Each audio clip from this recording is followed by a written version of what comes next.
Hi everybody! Today we're here in Sweetwater, Tennessee, and we're going to go in and do the Lost Sea Adventure. You ready, Dawn? I'm ready. Let's do this. Let's do it.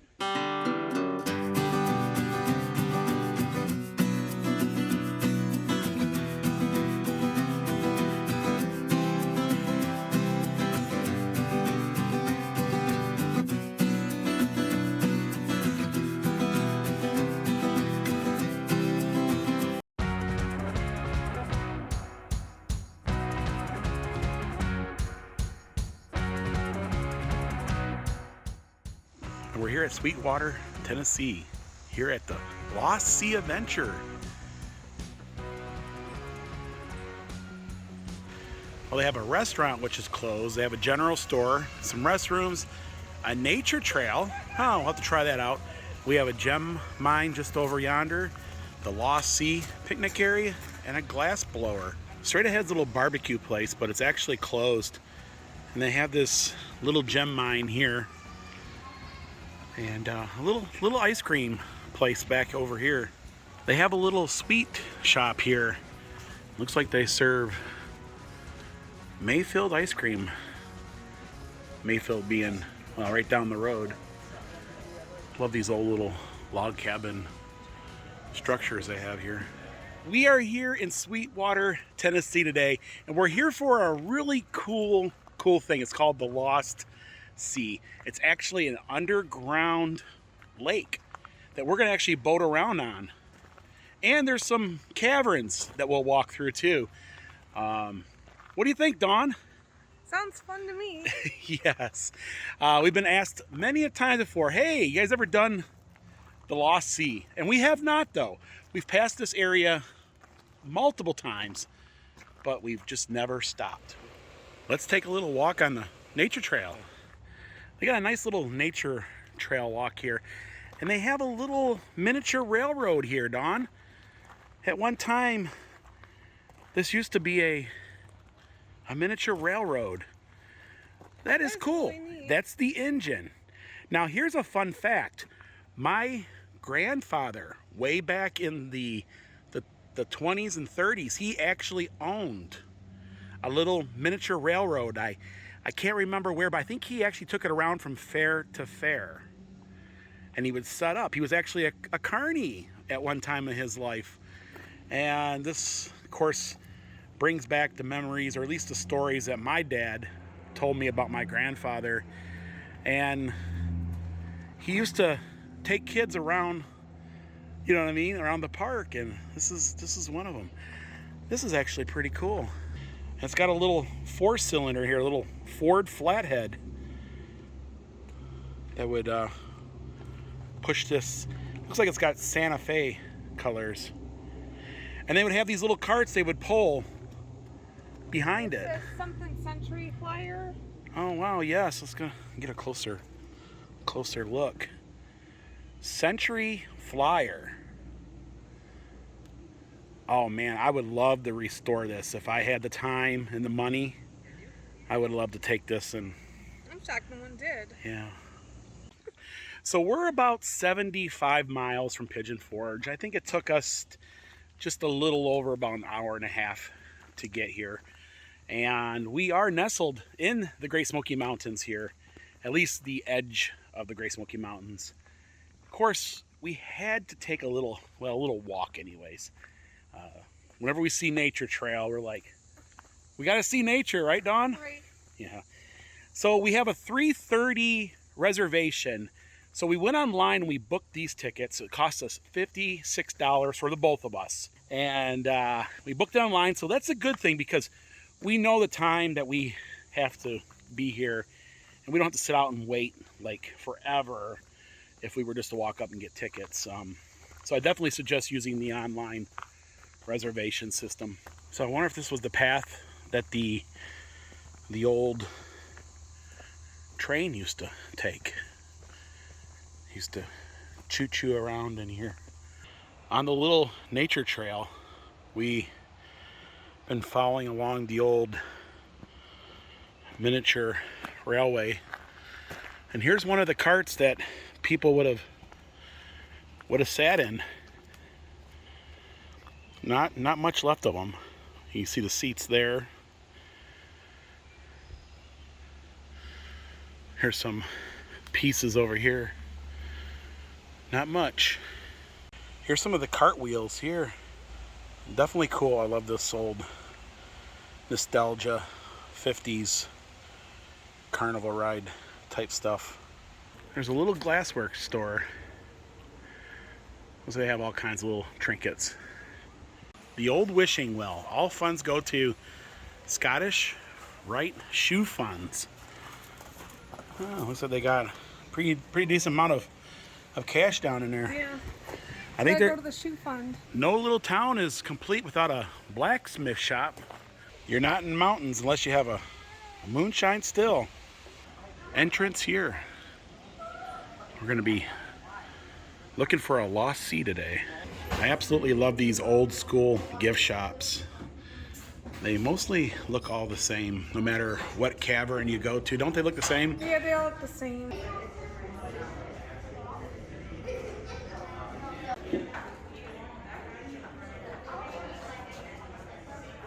Our own Lost Sea mascot, Geo. I didn't know they had a mascot. Look at this guy. He's cute. He's actually kind of cute. He's like, he's a bat, and he looks happy. Look at him. Isn't that cool? Yeah.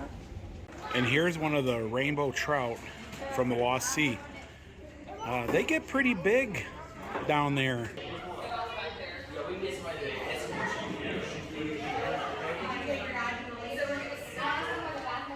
It's a really hot day here. It's about 90 degrees, but you can feel the cold air just coming out of this shaft here. Do you feel the cold air coming out of that shaft? Yeah, it feels good like air conditioning. Well, we start at 3:30. We got about 2 minutes left. So we're heading down, right? Feels so cool. It feels good being on a hot day to head down into there. Tour guide. This tour consists of a 3/4 mile round hike and a half mile down to the lake and a 1/4 mile hike back up. Now, there are anything to go from get started. First off, this is not the original entrance. The cave was blasted in 1965 to make it more accessible. The original entrance is a half mile back that way. We don't go to, but I'll talk about more on the tour. Now, also, please stay on trail behind guides at all times. No smoking, vaping, or littering throughout the cave. Make sure not to touch the rocks or formations throughout. Don't lean or sit on the handrails. And make sure that if you need to exit the tour, you just let me know ahead of time. Dawn, are you going to touch the rocks? No, You sure? I don't want to. 2, 3. Thank you. Yep, looks good. Y'all can head on down. It's one of the most beautiful formations on the tour. The white substance below is called flowstone. It's made from calcium carbonate, the same mineral that makes up tons of rollades. Right above it are draperies, an orange color formation that grows in sheets. Yes, an orange color from iron oxide. It's basically pretty rust, but has the nickname of cave bacon or bacon rice, due to the color. And it looks like a seared piece of bacon when the lights are turned off. Quite the distance down there. Quite the fall anyways. The formation up here on the left is called the Vale of Tears. The Vale of Tears is an active formation of stalactites and stalagmites. It's called the Vale of Tears because the fact that these stalactites are active, they constantly drip water, is how they grow, and given enough time, they will form together. This leads to the creation of what we call a stalactite, like the one on your left, also referred to as a column or pillar. A great way to tell the difference is to remember that stalactites hold tight to the ceiling, a stalagmite might reach it one day. Big group of teenagers were exploring when they came across arrowheads as those broken pieces of pottery and jewelry. Some of which are on display in the flash showcase in our lobby. And we also have amphidites in our cave. That's a formation you're going to notice along the ceilings throughout. They come like sea urchins. They don't look like mud. They are one of the rarest cave formations in the world. Only 8 caves hold amphidites, and most of the amphidites we found in this cave here. Now, the amphidites we find here are inactive, as you can tell by the dark color. Amphidites are active, they have a white or even pinkish tint. The even active amphidites only grow 1 cubic centimeter per 1,000 years. Well, the slowest growth rate of any known crystal. Given how slowly they grow and how rare they are, for every cubic centimeter you break off, it's a $5,500 fine. So they look pretty, but don't break them off as souvenirs. You either have to pay the fine or pay me enough not to mention it, and neither of those can be cheap. Oh, like little crystals up there. See them? That's cool. Really cool. All right.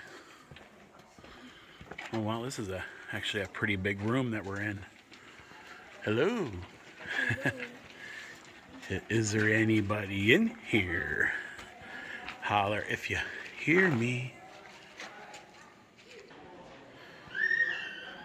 This is probably one of the biggest caverns I've ever been in. Maybe the one in Mammoth might have been a little bigger. Alright, now, everybody who traps not here's what we call the leeching vat. Something like this were being by Confederate soldiers when they occupied the cave. So they came down here mining for saltpeter. During the time they took back guano from the cave, which is solidified fat material, put inside one of these and poured scalding hot water over the top. It would actually dissolve potassium nitrate from the back guano and form what they call mother's liquor. It would run out of the leaching vat into a bucket like on place at the edge. And once the mixture is in the bucket, they would add charcoal and potash lye or lye soap to the mixture, and it would begin to solidify. As solidified, saltpeter crystals formed along the edges, and the crystals would be taken to local refineries. Now, speaking of the Civil War, up ahead is what makes us a Civil War trail marker, is the date 1863, the oldest date within the entire cave. They believe that this here was left over from the Civil War, 1863.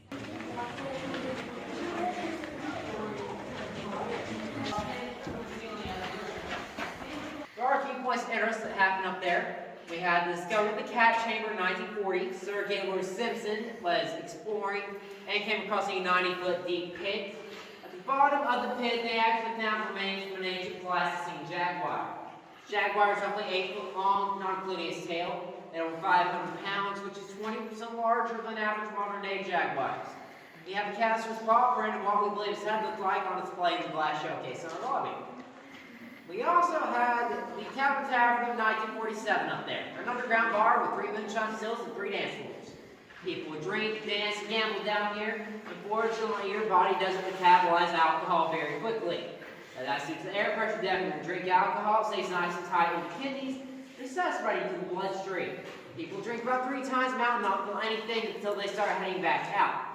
Because the higher they got on the steps, the higher they got in general, until eventually they just passed out. They fall backwards and knock everyone else down. Therefore, it's supposed to have to be most allergic to numerous complaints and to many, many, many injuries. And back here we have the remaining war rations from the 1950s. A few years later, we renovated this into a, well, shelter more or less. We had enough food to store down here for 20,000 people for 2 weeks, in case any more natural or national disaster. Luckily, nothing like that happened. Most of the food was sent to local farmers, and the salties we still have here are about 70 years old. I really don't think they're going to be able to do much to help anymore. Alrighty, now the following red hole we have back here is called the Devil's Hole. It's just an erosion tunnel going down about 13 feet, 4 tables off the side of the softball. We don't see all that point, but the rumor is if you look down there, you either see the face of the devil or the face of your in-laws. Oh, Hey, look, yeah, I don't take chances with that. I've got enough problems as it is. huh.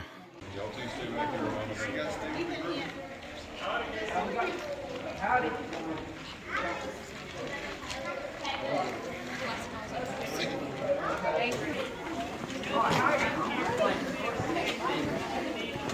So that water we can hear running down there is called Crystal Falls. This is the only visible water source of the 3 known water sources to the lake. And the water running from it is 98% pure, cleaner than tap water. Comes in handy, there is a moonshine still down there as well, but we don't give out free samples unless you work here. There are 2 on site, there's one down there, one across the street, decorates a flower pot from the general store. Because why not? Now, the reason I mention this up here, we're about to be in the most difficult portion of the tour compared to climbing up and down a 7-story building. Going down is not bad, the hike back up can be strenuous, especially if you have any sort of breathing or knee problem. Hiking now is optional, but once you're down to the lake, hiking back up is mandatory. If you're worried about the hike, you stay at the first rest stop. If you miss the boat ride, have to wait about 25 to 30 minutes for them to get back up. A little waterfall.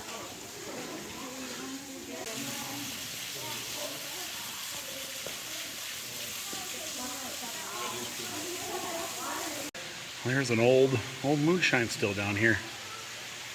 An authentic Tennessee moonshine still. The original tunnel discovered here was discovered by a 13-year-old boy named Ben Sands in 1905.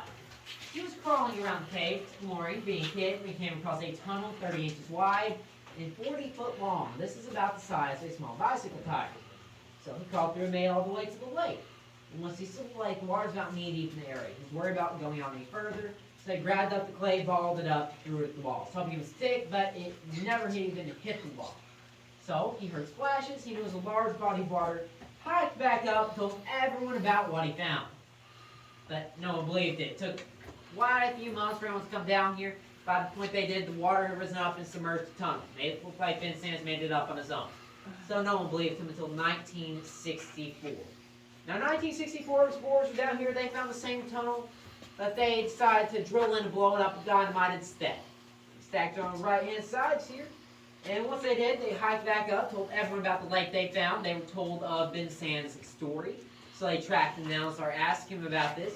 And Ben Sands mentioned this granite deposit. This is the only known granite deposit within the entire cave, which was fairly substantial evidence he was the one to discover this. But as one final test, they had him hike from the natural entrance where we are right now at the age of 72. He got full credit for the discovery of the lake. The Ben Sands tunnel was named after him. And you got a told you so moment from everyone who didn't believe him 59 years after the fact. You know, better late than never. As we head this way, our next stop's the lake. Just watch your steps and watch your head.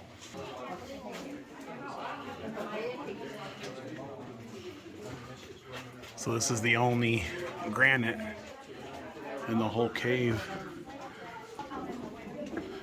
So we're heading towards the Lost Sea right now. Oh yeah, you can see the water over here. Oh wow, there's actually a pretty decent sized lake. There's these boats. Not great choices either way. Others have to drop their cell phone into the lake before, so that's jumps on. We're gonna take off at super high speed, so if you feel like you're gonna fly off, grab the railing in the middle and brace yourselves. Yeah, that was a joke, because this is as fast as we're going. Oh wow, the water's like so clear. You can see that? Yeah, it's like a beautiful turquoise. What's the temperature of this water? 56 degrees your own. Alright guys, so I do have a bunch of information I'm fixing to dump on you. Are you ready? Okay. I sure hope so, because there's a pop quiz after this. But let's start with the depth of the water. So the depth of the water, I like to think, ranges like a swimming pool would. So around this clay beach area, it goes down around 5 to 15 feet deep. And in the middle of the lake room, it goes down around 30 to 40. And at the very deepest point in the very back of the room, it goes all the way to 70 feet deep. Now the dimensions of this place, it is 4.5 acres big. If we're talking in feet wise, it is 800 feet in length, 220 across, and from the water surface to the highest point of the ceiling, it goes up to an average of 65 feet. But now that we got that out of the way, looking into the water, you may have seen we do have rainbow trout here. The history behind them, they are actually not natural to this lake. We did originally stock them back in 1967 as an experiment just to see if they could find a way out. So we did tag them with their phone number, address, the name of the lost sea, just in case if they did happen to find a way out and a fisherman happened to catch them, they'd contact us and let us know if they were successful. However, many years passed, we did eventually have to deny experiment as a fail because we never received any phone calls. We did come up with 2 possible reasons as to why it failed though, and the first one being rainbow trout cannot see in the dark. So if they happen to find a way out, they would just turn themselves right back around and go to the light.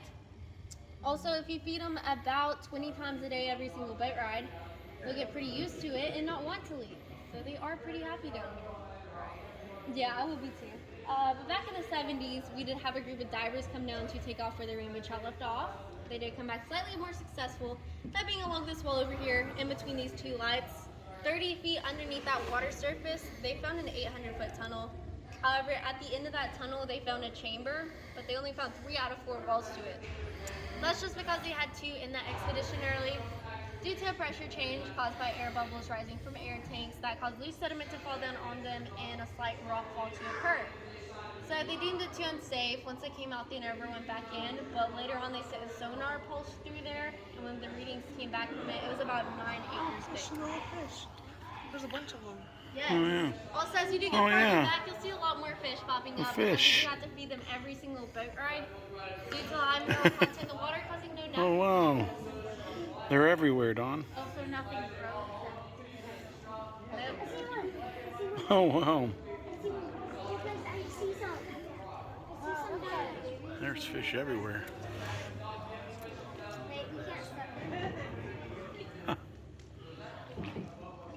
What do you feed them? You. Tourists is their preferred. I'm just playing. This one here, he's racing us. It's Farina trout chow. Say that 10 times fast. Alright, but we do actually tend to grow these rainbow trout slightly larger than the average. That's because they have no predators down here, and we do feed them a pretty healthy amount. So, because of that, we did unofficially break a Tennessee state record for the largest rainbow trout we named Trevor. She is up in a display case up in the lobby. She grew to be 33 inches in length and weighed 16 pounds and 7 ounces. How'd she die? Natural causes. And we do also have to restock these fish every 4 to 5 years, just because they cannot naturally reproduce down here, and that is due to the smooth clay bottoms our lake has. Because it's their eggs that float up to the surface before the males can fertilize them, and they eat them. Also, if you look behind me right now at the far end wall, at the very back of the room in between those two lights, that is where the deepest point is located. It does get up 70 feet back there. Now just for reference, you can put a 6-story building underneath there and not see the top of it. But we are also fixing to pass under a most actively dripping stalactite, someone named Betsy the milking cow, and it's stuck ever since. She drips 39 times every minute. If you get dripped on by her or any of her siblings, it is considered a cave kiss and is meant for good luck. Oh, wow, I got hit in the leg. I got hit in the leg on my hand. I didn't get it. I did. If you did not get dripped on, do not worry, because it's also located underneath the men's restroom.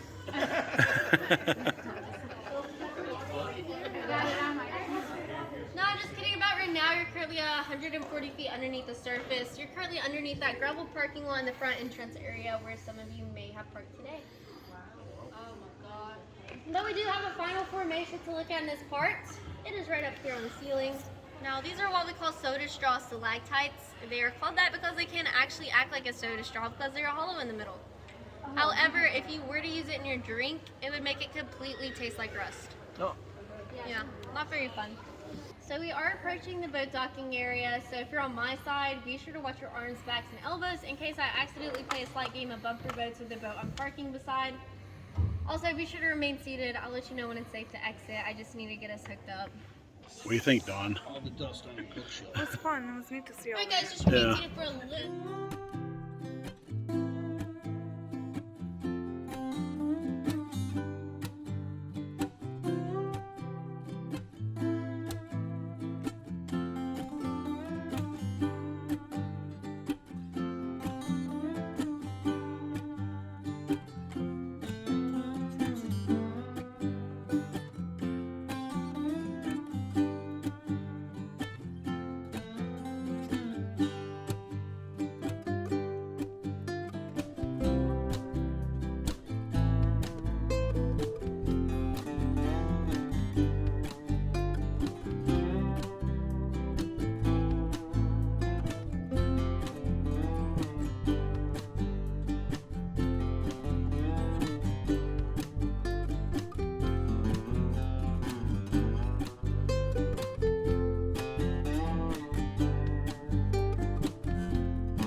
So what did you think about the Lost Sea, Dawn? I was really impressed. I really enjoyed the boat ride with the rainbow fish.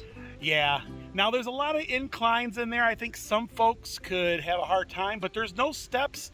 It was No. ramps. We did see There's ramps, we did see some ladies take their strollers down there. smokies. I don't know if they ever made it out, but so yeah, it was really great. There's some really big rooms in there. Did you notice how big some of them rooms I are? was shocked. Yeah. It was a big walkway. And I don't. Would you say it's handicap accessible to a point? No, because of the inclines. It's too many I mean, inclines. yeah, I wouldn't say it's handicap accessible. I guess the big question is, Dawn, would you do it again? Yeah, I would do that one again. This is actually one of the. I was really impressed. Yeah, this is actually one of the better caves in the area. I definitely loved it, especially the underground lake. That was really cool, and the fish and all that. Guys, that's going to do it for today here in Sweetwater, Tennessee, here at the Lost Sea Adventure. If you guys like this vlog, give it a thumbs up. We love you, and we will see you guys in the next video. Bye, everyone. Bye, everyone.